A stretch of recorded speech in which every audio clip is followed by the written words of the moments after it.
down to 4, Superintendent's report, Ms. Atkins. Okay, this has been a long journey that I want to say thank you to the administrators. I want to say thank you to our teachers, to our parents that provided input with surveys, to the board who has looked over this religiously with us. This was not an easy thing to do. We wanted to make sure that we had, first and foremost, the best interest of our children at heart. Making sure that the safety of our children, the safety of our employees is on the forefront of any decision that is made. I do want everyone to know that this guide was based on considerations and recommendations by the Georgia Department of Education, the Georgia Department of Public Health, from the Centers for Disease Control, from input from our parents through surveys, and input through our employees through surveys. All of these organizations have been very vital partners with us in creating this, and all guidelines outlined here are prioritized for the health and safety of our students and teachers.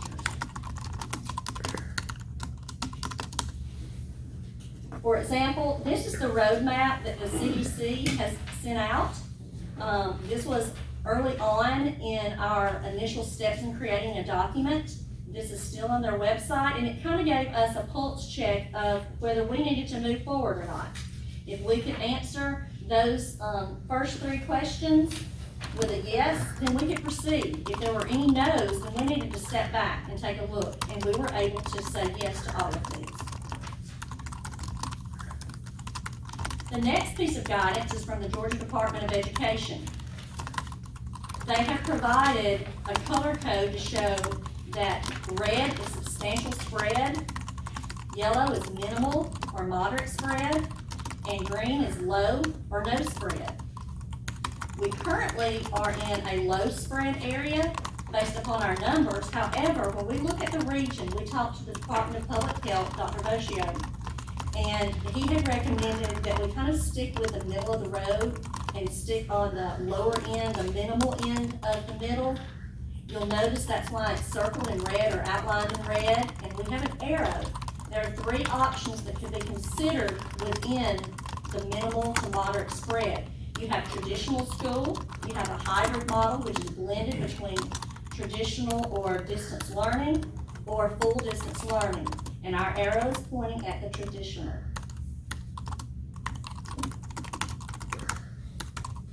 I did want to provide you with some data. This changes daily, but based upon the Department of Public Health's numbers as of yesterday, it has changed for today slightly.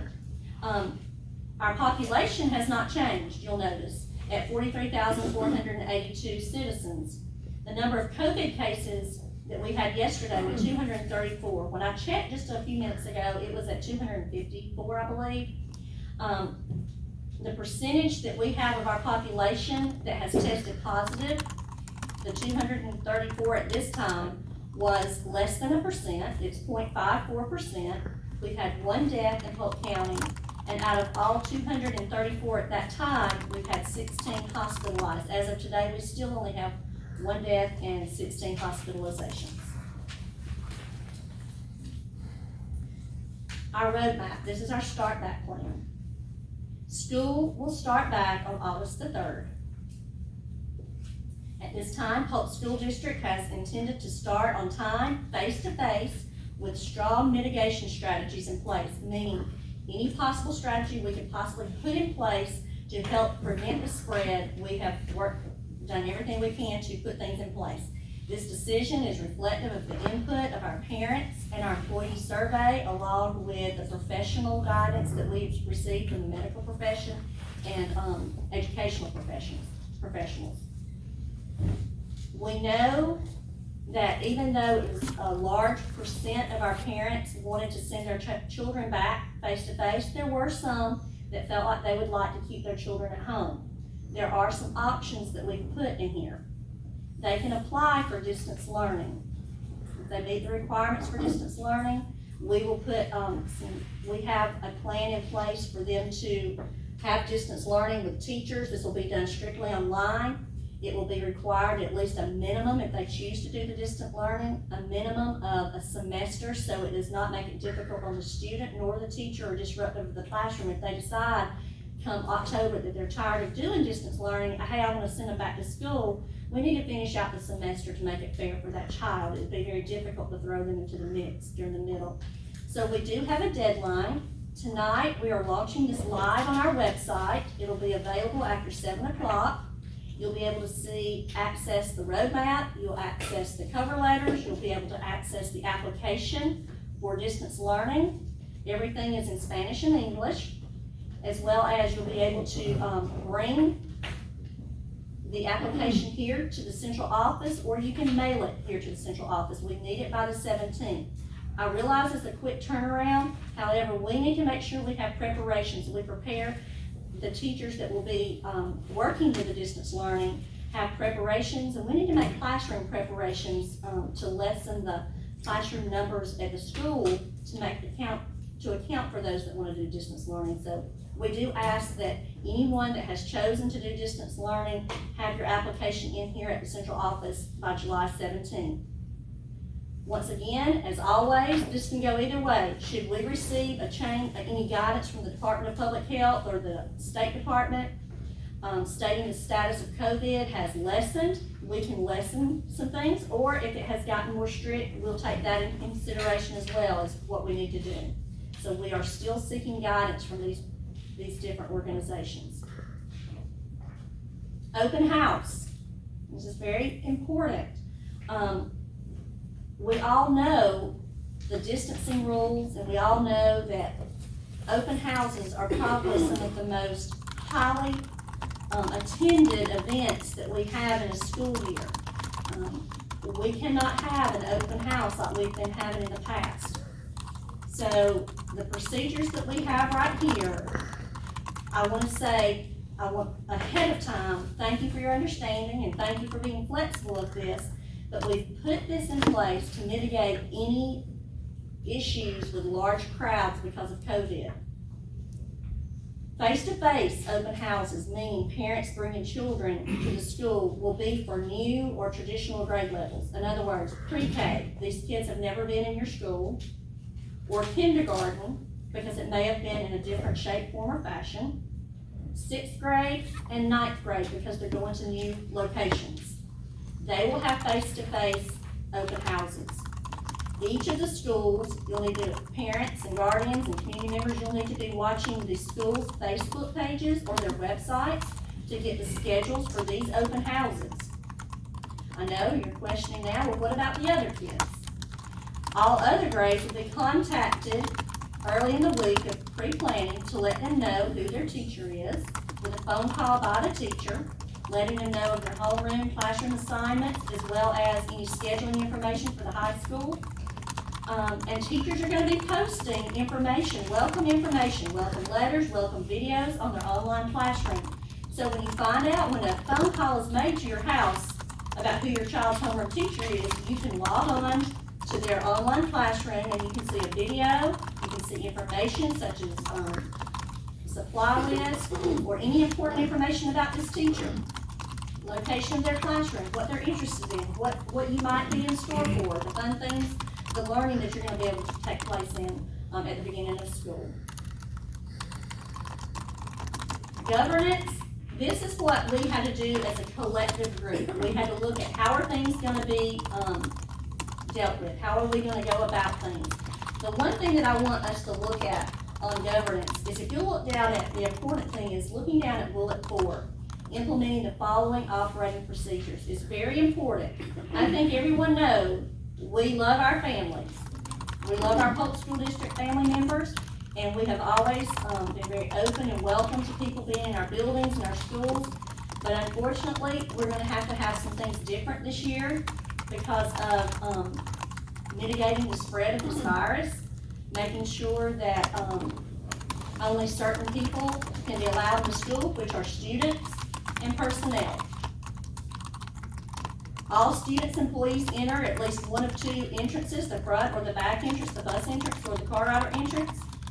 Temperatures are taken for students that are exhibiting symptoms. There's no way to take the temperature of every one of the students walking in the door. If they look like they're feeling sick, or they say to you, I'm not feeling well, they will be checked, asked to step aside, come here, let's check on you, see how you're doing. Temperatures will be checked. No congregation of students in the gym, hallways, or the lunchroom. And if we do have visitors that come to the building, it's not to say that parents are not allowed at all to the building, but they have to follow certain protocol. Visitors have to remain in the office. They cannot go out into the building, because we don't know where they stopped by right before they came to the school, who they've been around before they came to the school. So visitors remain in the office area. No more than 10 visitors in the office at a time. Once again, buzz the front entrance of the building, and restriction of non-essential visitors. We will not allow any non-essential visitors or volunteers in the building at this time. Like we said, as we see the conditions of COVID lighten, as the state begins to lighten their mitigation strategies, we can also lighten ours as well. But to start off with, we're going to have to follow some procedures until we can see how this is working. Once again, this is a new era for us, something uncharted territory that we have not experienced before. Wellness. Schools will implement health protocol. This is very important. This has been a question that's been asked by a lot of people, and people are waiting to hear. Wearing masks is allowed, but it's not required. Okay? It is suggested by the Department of Public Health that at-risk people wear them at all times. Now, I know that some people saw on Facebook earlier, a couple of weeks ago, that there were PSD masks. We have purchased these masks for our employees, not to wear all day long, but if they need to wear them, such in transitional periods, they have them. That is what these masks that everyone saw on Facebook. Very nice mask, washable, wash and wear masks, so that our employees have them if they need them. Everyone is strongly recommended to wear the mask during transitional times. When we have schools that have to change classrooms, change classes like at middle and high school, that's the transition time. It is recommended that people wear masks when the bell rings and they go out to the hallway. If there are issues and someone is adamant that they do not want to wear a mask, we're not forcing anyone to wear a mask, but we do strongly recommend in transitional times that you wear one. Masks will not be worn during class, okay, with the exception of at-risk individuals. We will have sanitation stations at all the entrances, the hand sanitizer sanitation stations for everyone to use when they come in. We will be using bleach wipes or spray disinfectant on desktops and tables between the changes of classrooms. Schools will have a waiting area for sick or symptomatic students and staff, and the nurses will follow the Floyd Polk Medical Center guidelines for interacting with sick or symptomatic students and staff.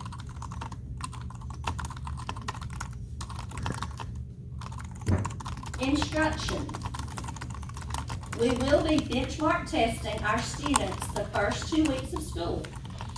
We want to make sure that we know where our students are, what their level of performance is. The benchmark testing will give us a quick, clear picture, unlike some of the standardized testing that we take in the springtime. We can get immediate results from this testing so that we can help fill in these learning gaps that may have possibly occurred between March and August. Our teachers and our administrators have worked very hard to come up with ways and plans of helping to fill these gaps and work with our kids on this. Also, we will implement transitions to support social distancing. We're going to be limiting group work until social distancing is lifted. I'm a firm believer that collaborative learning is very successful and it works well. But until we see that some of the numbers are lowered or some of the mitigation strategies can be lifted, we're going to limit any group work that goes on. While school is in regular session, they're going to practice once or twice a week the distant learning program in case we do have to close school down. That way it'll be easier on parents.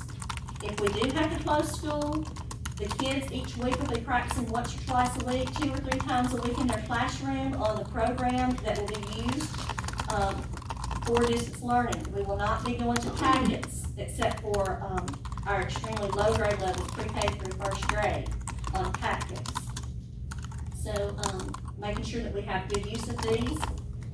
Ensure students and staff groups are as static as possible. If they don't need to change, we're not going to change them. We're going to keep them together all day. We know that that's not going to happen at the middle and high school because they have to change classes, but in elementary school, they'll be static. They'll stay with their classes and the teachers will change in the departmentalized classes.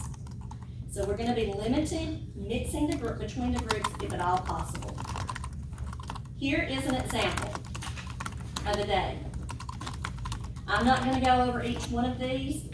It will be in the plan. You can read these. I'm going to take elementary as an example. Upon their arrival, it is strongly recommended that masks be worn in the hallways. Recommended, not required. Okay? At the front or rear entrances, temperatures may be checked when necessary. Students are to report to their home room instead of the gym or the cafeteria unless they're extreme early arrivers, and they'll have a location for those to keep them separated. Early arrivers will be held in an assigned location until the teachers report to home rooms. Breakfast. Breakfast will be available on carts in the hallway, so when they come in from the buses, come in from car riders, they can grab and go breakfast and take it to their classroom. Classrooms, K-5 will remain in their home rooms, their classrooms all day. Teachers will change, so they won't get, have to see the same teacher in 3rd, 4th, and 5th grade all day long. Kindergarten through 2nd grade do it anyway. They're used to that. So 3rd, 4th, and 5th grade, they stay with their kids anyway. It's just the teachers will rotate, not the students. There's not a lot of difference except they don't move from the room, the teacher moves from the room to room. Hallways, once again, we recommend masks to be worn in the hallways. The floors will have directional information on it, recommending staying 6 feet apart.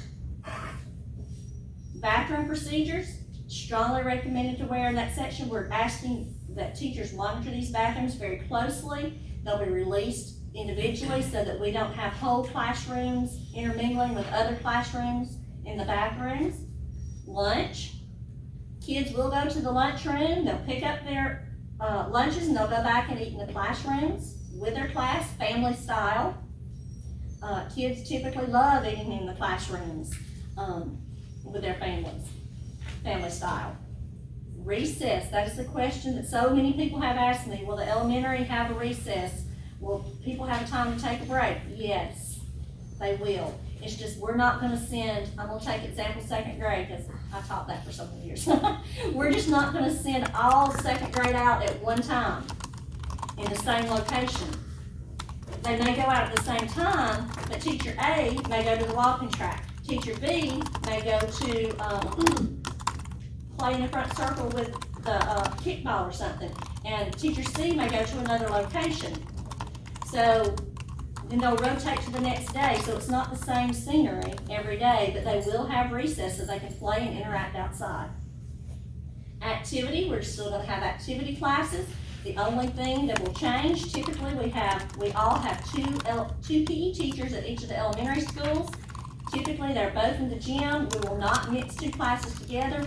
They'll alternate days. One day that when they have PE, they'll be in the gym with one teacher. The next time they go out, they'll go outside and have an outdoor activity the 2nd day of PE. So we're keeping things as normal as possible just while we're making sure that we put all of these preventative strategies in place. And dismissal, you'll see that kids remain in the classrooms until buses are called, and as well as car riders. You'll see that we have a middle school plan and a high school plan, which are very, very similar. Facilities. I want to let you know that we will hang new signage in the building reminding washing hands with soap and water, sanitizing hands, keeping distance, covering your mouth, covering your face, recommend that they wear masks if they're at risk. Cleaning the hallways and high-touch surface areas throughout the day. continuous deep cleaning on the weekends and school holidays. We're marking the hallway floors with reminders and signage about social distancing. Water fountains will be closed. Part of what we're asking is that parents send water bottles. They like to do that anyway. Kids love bringing their own water bottles and drink bottles to school. That way we're not sharing water fountains with each other, so send the water bottles with your children. Disinfecting all classroom desks, and we will be using electrostatic fogger before school, before kids return, and during holidays. Okay, operations. This includes transportation, school nutrition, and safety. Making sure that our bus drivers have hand sanitizer for themselves and the students. It is recommended that students wear masks on the bus because of such a high volume that may possibly be on there, but that is up to a parent and a student, a decision parents make with their students. Utilize space seating on bus. We do ask that family members sit with family members instead of friends with friends. Okay, you're trying to keep it as close to normal as possible, but however, stick with your family members and not mix and mingle with people that are not inside your household. On the survey, we had a lot of parents say that they would like to be able to bring their children to school. So this may lighten some of the bus transportation as well. There will be no non-competitive field trips taken at this time because most of the places are closed and not accepting visitors, school visitors. We will be conducting cleaning of the buses each and every time there's a load. Students will remain seated. They're not to be moving around on the bus at all. They're not supposed to be moving around anyway, but sometimes they will get up early and get in line and get off the bus. And buses will be aired out in between uses so that they can make sure that the disinfectant and everything has time to circulate and air out any kind of germs that may be on the bus. School nutrition. We're conducting cleaning of the serving line throughout the day in the high-touch areas. Outside food deliveries will not be allowed to the schools. We realize occasionally a child may leave a lunchbox and that can be brought to the office, but there will be no outside deliveries from fast food restaurants or other food locations brought to the school at this time. Proper temperature will be monitored. All food will be in a grab-and-go style. Breakfast and lunches will be eaten in classrooms. We'll have poly carts that come around, our janitors, the big scoop-looking carts, so that they can go around the classroom and immediately get the garbage so that the kids do not have to smell the lunchroom or breakfast food all day long. The teachers don't have to smell that. So we've tried to think of everything we can to keep things nice and smooth for our children. All serving lines will be disinfected between lunch shifts, and PPE will be worn by all lunchroom staff. Safety. Student drivers must park and report directly to the building. There will be no congregating in parking lots before or after school. Once school begins, all entrances will be locked. We do that anyway. Visitors must report to the main entrance. Visitors that present with symptoms will not be allowed entrance. School officials will continue to implement sign-outs with the Identikid program. Proper identification must be presented. Parents and guardians, this is very important. Parents and guardians must provide us with accurate, up-to-date contact information. That way, if a child is sick or starts presenting symptoms, we can get in contact with them immediately instead of having to search for parents. So please make sure that we get accurate contact information. Probably one of the biggest changes that you will see, and we had to do this in order to keep our kids safe on buses. All the procedures that we're about to go over on transportation are put in place to mitigate large crowds on our school buses. Our morning procedures. Our bus drivers are going to be working hard. They've worked hard all summer, helping deliver meals. But our buses will pick up the elementary students first and bring them to the schools.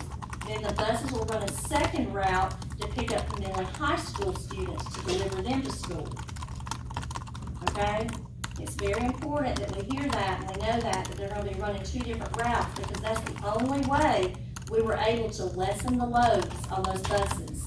We all know that have had kids that rode a school bus. My own children rode a school bus and it was crowded, even back then when they were in school. So, we wanted to make sure with the virus, with COVID that was going around, or COVID is out there, potential of it, that we lightened these bus loads as much as possible. In the afternoon, the buses will come to the elementary schools first, pick up the elementary school students and take them home.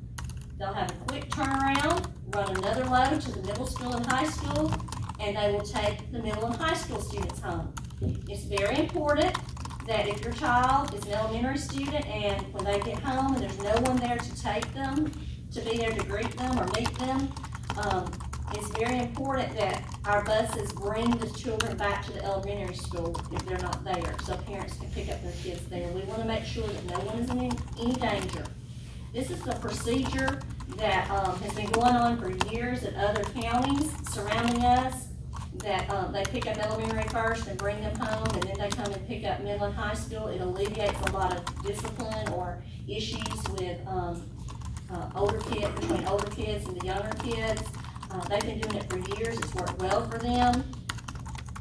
This is something that we have done during COVID just to make sure that we have lessened the exposures on buses, but I think it's really going to be an opportunity for us to have lighter bus loads. You'll notice that elementary buses will drop off at 7:30 instead of 7:10. School will start at the elementary school at 7:50, between 7:50 and 7:55, depending on the school, and they will be released at 2:30. Elementary school is over at 2:30 now. Middle and high school buses start dropping off at 8 o'clock. School start time is around 8:20 for middle school and 8:25 for high school. And the afternoon release is 3:15 for middle school and 3:20 for high schools. Our bus drivers will be sanitizing the buses. They'll clean the handrails, wiping the seats between loads and routes in the morning, and drivers will report to the transportation director should they present with a fever. They'll be monitoring students as well as they get on and off the bus, asking how are you feeling. If someone's not feeling well, they can take a temperature and they can head that off before they get to the school. Grab and go lunch procedures. We're gonna have, of course, lunch will be provided at the school. It'll be in the grab and go bags taken to the classrooms. You'll see that we have the full virtual model down here at in the middle.